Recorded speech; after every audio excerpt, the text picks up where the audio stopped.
So, when it came to it, when it seemed all was lost, Argentina's hero appeared. His name, this time, was Marcos Rojo.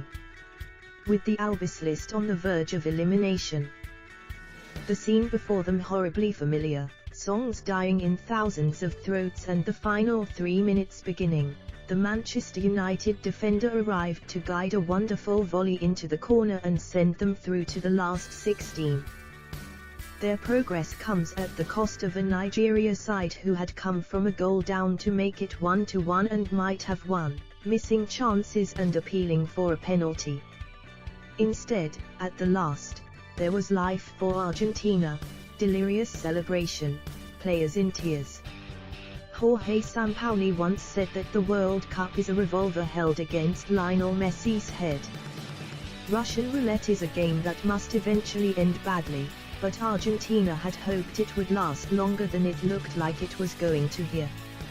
Javier Mascherano was the man who seemed to have pulled the trigger until Rojo rescued them. Messi had brilliantly given Argentina the lead, but a penalty gifted Nigeria an equalizer, left them on the edge of elimination. For once, though, there was joy. Relief, and it was not Messi who delivered it. Not only Messi, anyway. In the defeat against Croatia, Messi had only 49 touches. Here, he had almost surpassed that by half-time, and 2 of them were especially sublime, creating a moment that will live in the memory almost as long as Rojo's. Ever Banega sent a gorgeous pass from the halfway line to the edge of the area, where Messi controlled on his thigh and then, without letting the ball drop, took another touch with his left foot before thumping it into the top corner with his right. He turned and ran, arms outstretched, towards the corner, slowed and sank to his knees. There, he pointed to the sky, neck tilted back, a look on his face that was almost manic. All around him, the noise. A release in blue and white that could only be matched the way it ultimately was right at the end. In the stands, Diego Maradona screamed and grabbed himself. Maybe there was life left in Argentina. Maybe, as Sampaoli had said, their World Cup could start here. As the second half progressed, though, it looked like ending in despair. Argentina had appeared at least. Banega's pass made his previous absences even more baffling, but it was not just that, it was the sense that someone out there could pass. Control, play, that the structure convinced, and anticipation grew. Particularly when Messi appeared, which he did often, the curtains no longer drawn.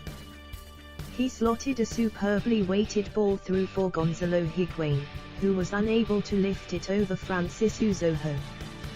Then Banega sent Angel Di Maria rushing away behind Nigeria's defense. He appeared to be clipped by Leon Balogun and, from the free kick, Messi bent a shot against the far post. Facebook, Twitter, Pinterest. Lionel Messi opens the scoring with a stunning goal. Argentina were swift, and there was support for Messi.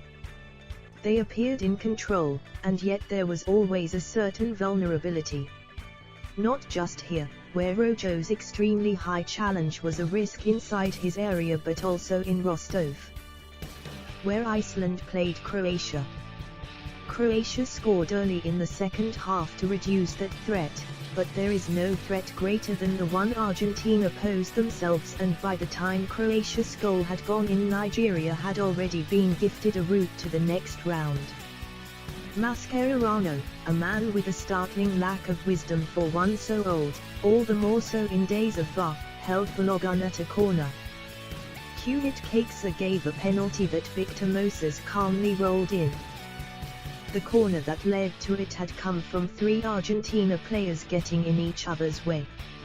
It was tempting to see this as the embodiment of Argentina, anything Messi could do, his teammates could undo.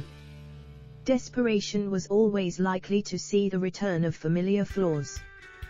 There was anxiety, nerves, and it showed. Sampaoli made changes.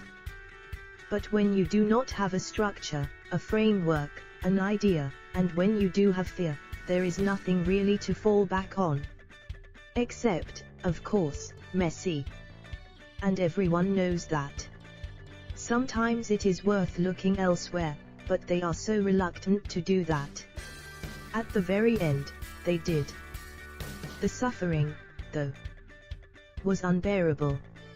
Sampaoli and Messi admitted they had never experienced anything like it. Again, the tension, again, the inaccuracy. Again, the willingness to pass responsibility better than they passed the ball. And as they pushed, they could have been caught, like when Ahmed Musa escaped down the left, Odion Ihalo dummied and Wilfred Ndidi thumped over. There were more.